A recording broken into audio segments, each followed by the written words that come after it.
Assalamualaikum warahmatullahi wabarakatuh. Bagaimana kabarnya hari ini anak-anak? Alhamdulillah, semoga kita senantiasa dalam keadaan sehat walafiat. Marilah kita awali pembelajaran akidah akhlak pada pagi hari ini dengan bacaan doa sebelum belajar. Bismillahirrahmanirrahim. Raditu billahi robba wabil islami dina Wabi Muhammadin nabiyya wa rasula.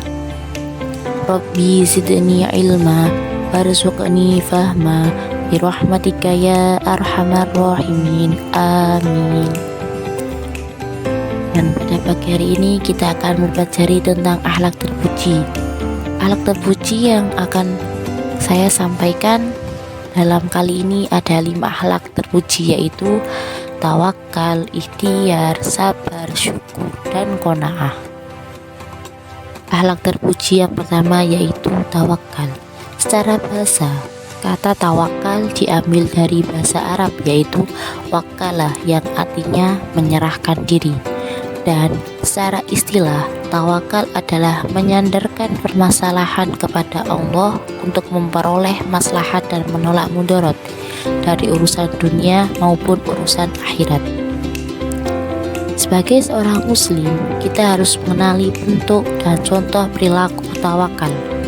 Salah satunya adalah melakukan sesuatu atas dasar niat ibadah kepada Allah Subhanahu wa taala. Selain itu, ada juga beberapa manfaat ketika kita bersikap tawakal, yaitu rezekinya dicukupkan dan diberikan ketenangan, dan dikuatkan serta dijauhkan dari setan. Akhlak terpuji yang selanjutnya adalah ikhtiar. Kata ikhtiar berasal dari bahasa Arab ikhtaro yahtaru ikhtiaron yang berarti memilih. Sedangkan secara istilah, pengertian ikhtiar adalah berusaha untuk mencapai apa yang diinginkan, tidak berdiam diri dan berpangkat tangan, apalagi lari dari kenyataan.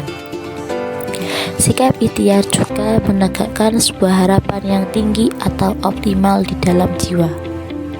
Dan juga sebagai seorang muslim, kita harus mengenali bentuk dan contoh perilaku ikhtiar. Salah satunya yaitu mau bekerja keras dalam mencapai suatu harapan dan tujuan, serta disiplin dan penuh tanggung jawab. Selain itu, ada juga perilaku yang mencerminkan sikap ikhtiar, yaitu kuat dan semangat dalam melakukan usaha atau melakukan sesuatu. Tujuan dari pembelajaran tersebut adalah siswa mampu mengetahui pengertian tawakal, ikhtiar, sabar, syukur, dan qanaah, serta mampu menerapkan dalam kehidupan sehari-hari. Oke, lanjut pada materi ketiga yaitu sabar. Sabar secara bahasa adalah menahan atau tabah. Sedangkan secara istilah adalah menahan diri dari segala sesuatu yang ia inginkan, dari kesedihan, kesulitan, kesusahan, putus harapan, dan sesuatu yang ditetapkan oleh suatu hukum. Sabar dalam pengertiannya yang menyeluruh ini adalah kemampuan untuk menguasai semua kemelut jiwa sehingga tidak terseret ke kanan atau ke kiri oleh bujuk rayu hawa nafsu dan pedihnya derita. Jadi, sabar adalah gambaran dari keteguhan dalam menghadapi tuntutan hawa nafsu. Tuntutan kebaikan yang dimaksud adalah petunjuk Allah SWT kepada manusia tentang baik dan buruk, serta balasan dari perbuatan kita. Sifat inilah yang membedakan antara manusia dengan hewan dalam mengekang hawa nafsu syahwat.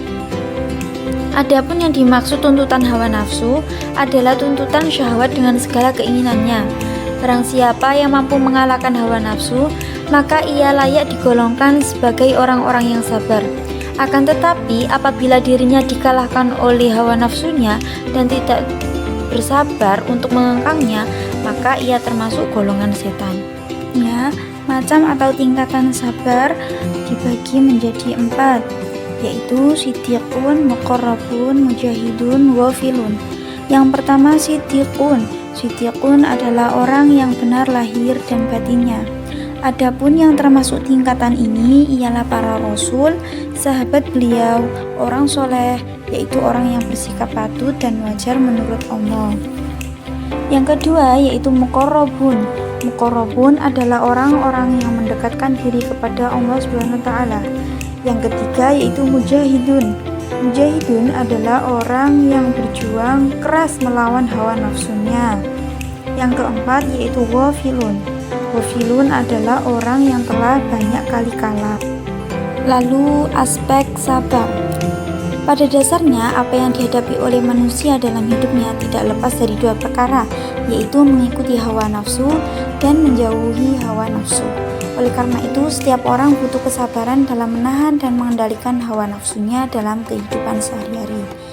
Di antara aspek sabar dalam kehidupan manusia ada 3 kesabaran. Yang pertama yaitu sabar dalam menghindari maksiat. Kesabaran ini muncul apabila seseorang mau merenungkan akibat yang timbul dari suatu maksiat. Yang kedua yaitu sabar dalam menjalani ketaatan. Sabar yang dimaksud ialah selalu mematuhi perintah Allah, memelihara keikhlasan ketika menunaikannya, dan menghiasi diri dengan ilmu pengetahuan. Yang ketiga yaitu sabar dalam menghadapi cobaan. Kesabaran ini tampak apabila seseorang mau merenungkan pahala yang akan diterima oleh orang yang tabah terhadap musibah. Lalu sebagai seorang muslim kita harus mengenali bentuk-bentuk dan contoh perilaku sabar sebagai berikut. Yang pertama yaitu bersabar dalam hal belajar untuk meraih cita-cita dan harapan. Yang kedua yaitu sabar ketika diejek oleh teman-teman karena kesabaran akan membawa hasil yang positif. Yang ketiga yaitu tidak mudah emosi atau marah. Yang keempat tidak tergesa-gesa dan lain-lain. Adapun nilai-nilai positif dari sifat sabar antara lain yaitu terhindar dari bencana dan malapetaka yang disebabkan oleh hawa nafsu. Yang kedua yaitu melatih diri mengendalikan hawa nafsu. Yang ketiga disayang oleh Allah. Yang keempat memiliki emosi yang stabil. Yang kelima memiliki harapan akan masuk ke surga sesuai janji Allah dalam surat Al-Baqarah ayat 155. Dan yang keempat ada perilaku yang mencerminkan sikap sabar, yaitu salah satunya selalu ingat bahwa marah tidak dapat menyelesaikan masalah. Memperbanyak bergaul dengan teman-teman yang baik berakhlak mulia. Membatasi diri dan bersikap hati-hati dalam bergaul dengan teman yang berwatak keras dan kasar. Yang keempat, hadapi segala sesuatu dengan tenang dan tidak tergesa-gesa. Oke anak-anak, lanjut pada materi yang keempat, yaitu pengertian dari syukur. Syukur adalah salah satu refleksi dari sikap tawakal. Secara bahasa berasal dari bahasa Arab, yaitu syukrun, yang berarti mengingat atau menyebut nikmatnya dan mengagungkannya. Syukur artinya sesuatu yang menunjukkan kebaikan dan sesuatu yang menunjukkan kebaikan dan penyebarannya. Sedangkan secara syar'i, syukur adalah memberikan pujian kepada Allah SWT dengan cara taat kepadanya, tunduk dan berserah diri hanya kepadanya, bersikap amar ma'ruf dan nahi mungkar, karena Allah yang memberikan segala bentuk kenikmatan kepada kita semua. Ya, jadi syukur sebagai sikap pengakuan terhadap nikmat Allah. Rasa syukur tidak hanya melalui ucapan hamdalah, alhamdulillah gitu saja, tetapi juga ketika mendapatkan nikmat darinya. Tetapi lebih dari itu, kita juga harus diwujudkan dengan tindakan nyata dan kepatuhan dalam menjalankan perintah dan menjauhi larangannya. Adapun 3 kandungan dalam bersyukur. Yang pertama yaitu mengetahui nikmat. Tidak jarang seseorang diberi nikmat, tetapi dirinya tidak tahu bahwa yang diberikan tersebut ada nikmat. Yang kedua, menerima nikmat, yaitu menyambut gembira nikmat tersebut sambil menampakkan sikap butuh terhadap nikmat tersebut. Selanjutnya nomor ketiga yaitu memuji nikmat. Memuji nikmat adalah mensifati sang pemberi nikmat dengan sifat dermawan, mulia, dan sifat-sifat bagus lainnya. Nah, sebagai seorang muslim, kita harus mengenali bentuk-bentuk dan contoh perilaku syukur, yaitu sebagai berikut. Yang pertama, kita harus selalu mengucapkan hamdalah atau terima kasih setiap kali menerima kenikmatan. Yang kedua, menggunakan apa yang diberikan sesuai dengan kehendak pemberinya. Seperti kita diberi mata. Mata fungsinya untuk melihat. Nah, kita harus menggunakan apa yang diberikan sesuai dengan kehendak pemberinya. Lalu yang ketiga yaitu menjaga dan merawat dengan baik apa yang telah diberikan. Seperti kita diberi kaki, kita rawat kaki kita jaga kaki kita sehingga kita bisa berjalan dengan baik, dengan sehat. Lalu yang keempat yaitu menyisihkan sebagian harta kita untuk diserahkan ke Baitul Mal atau diserahkan kepada orang-orang yang membutuhkan. Dan yang kelima yaitu menyisihkan waktunya untuk membantu orang yang belum bisa membaca Al-Quran. Yang kelima yaitu menyisihkan waktunya untuk membantu orang yang belum bisa membaca Al-Quran. Seperti kita mengajar di TPQ atau mengajar saudara-saudara kita cara-cara membaca Al-Quran dengan baik dan benar. Lalu nilai-nilai positif dari sifat syukur yaitu ada beberapa hal. Yang pertama, memperoleh kepuasan batin karena dapat mentaati salah satu kewajiban hamba terhadap Allah SWT. Yang kedua, terhindar dari sifat tamak. Yang ketiga, mendapat jaminan tambahan nikmat Allah. Lalu ada perilaku yang mencerminkan sikap syukur kita terhadap Allah SWT, yaitu dengan cara menerima pemberian orang tua dengan senang hati, memanfaatkan uang untuk membeli hal-hal yang bermanfaat, tidak boros dalam menggunakan uang, dan lain sebagainya. Itulah perilaku yang mencerminkan sikap syukur kita terhadap apa yang telah diberikan kepada kita semua. Terima kasih. Baik anak-anak, kita lanjutkan ke materi berikutnya. Materi berikutnya adalah pengertian qanaah. Kata qanaah berasal dari bahasa Arab yang berarti rela, suka menerima yang dibagikan kepadanya. Sedangkan menurut istilah, qanaah adalah menerima keputusan Allah Subhanahu wa Ta'ala dengan tidak mengeluh, merasa puas dan penuh keridhaan atas keputusan Allah Subhanahu wa Ta'ala, serta senantiasa tetap berusaha sampai batas maksimal kemampuannya.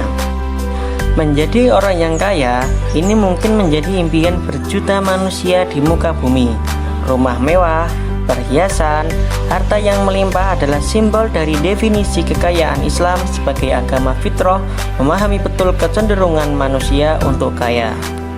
Namun Islam menawarkan definisi lain yang lebih bermuara dari dalam jiwa manusia, bukan pandangan mata. Jika makna kaya adalah kecukupan, Islam mengajarkan bagaimana menanamkan rasa kecukupan tersebut dalam jiwa manusia. Ketika rasa cukup telah tertanam dalam hati, sifat qanaah pun akan terpatri dalam jiwanya.